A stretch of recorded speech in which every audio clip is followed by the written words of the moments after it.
So hello traders, ever spotted a setup on the index and by the time you actually place the trade, the move was gone? That's because most of us analyze on one screen but actually trade on the other. And you would know the chart is here, the option chain is there and the order pad is somewhere else altogether. And by the time you actually click through it, the market has already moved. This back and forth causes the delay.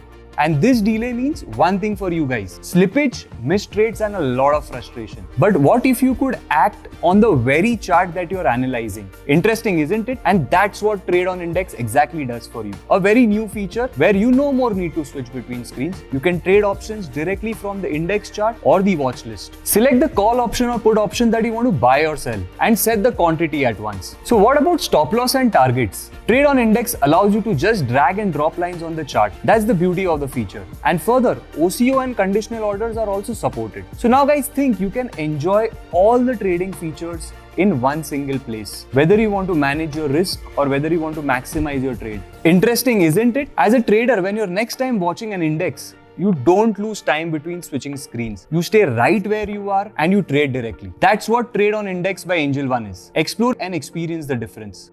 Investments in securities market are subject to market risks. Read all the related documents carefully before investing.